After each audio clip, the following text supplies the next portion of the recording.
This is Noelle Cummings with Windermere Real Estate, Bay Area Properties. Today is March 18th, 2020, and I hope you're having an amazing day. Thanks so much for checking out this video.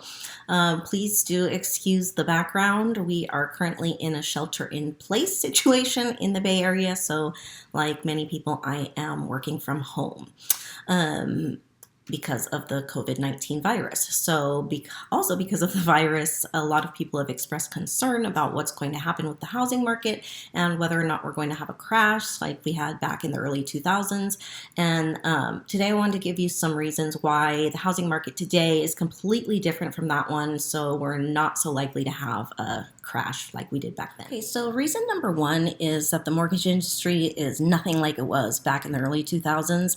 A lot of people will remember that back then it was almost impossible not to get a mortgage, but now it's actually a little bit more difficult to qualify. A lot more documentation is required and lenders are a lot more stringent about verifying a borrower's financial stability. So the mortgage industry is a lot more durable and thus our housing market is a lot more secure. Number two, prices are not spiraling out of control. Though current appreciation is higher than historical norms, it's nowhere near accelerating out of control like it did in the early 2000s. According to our local multiple listing service, as the first quarter of 2020 comes to a close, the median sales price for a single-family home in Contra Costa County was just over $763,000. I know that sounds crazy to some, but it's actually pretty reasonable for what we're used to here in the Bay. Anyway, next, we haven't had a surplus of homes on the market. We've actually had a shortage. On the other hand, in 2007, there were too many homes for sale, which caused prices to tumble. It said that the supply of inventory needed to sustain a normal real estate market. It's approximately 6 months worth. In Contra Costa, as of January, unsold inventory of single-family detached homes was 2.3 months worth, with average days on market at about 34.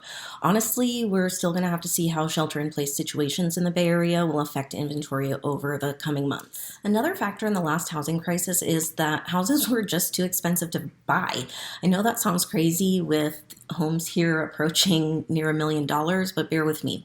The housing affordability formula has three components. One is the price of the home, second is the wages of the purchaser, and third is the mortgage rates that are available at that time.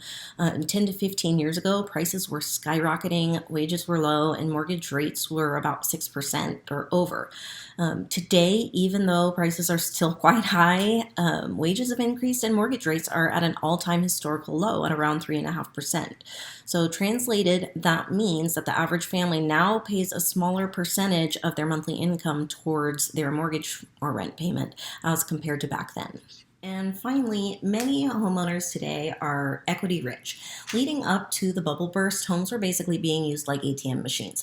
A lot of people withdrew their equity as soon as it built up, and when home values began to fall, owners found themselves in a negative equity situation, basically owing more on their mortgage than the home was worth, otherwise known as upside down.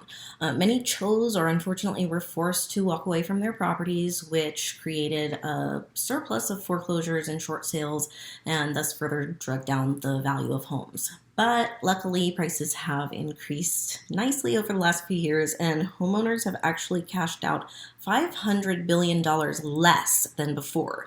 And all of this has led to over half of the homes in our country having greater than 50% equity, which is really great for us. So really, as you can see, our nation's housing market is much stronger than the last time we entered difficult financial times.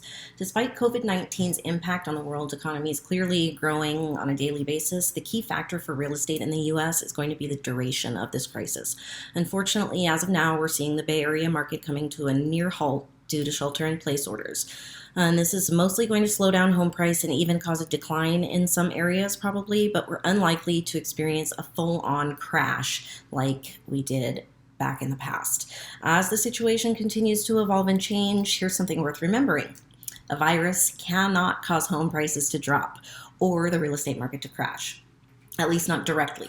Those things occur due to changes in supply and demand and consumer confidence. Basically, this all depends on how people react to the situation. So please keep calm, ration your toilet paper, stay inside if you're directed to, and wash your hands. So I hope this little update has been informative and hopefully also helped to alleviate some of your concerns that you may have been having about our housing market. If you like this video, please like, share, and subscribe to my YouTube channel for future updates and real estate tips. I'd also really love to hear from you about what other real estate topics you'd like to see videos on. Thanks a lot for watching, and keep in mind during this time that everyone is fighting their own battle, whether public or private. Let's really try to be kind to each other always. Wishing you and yours health and safety. Until next time.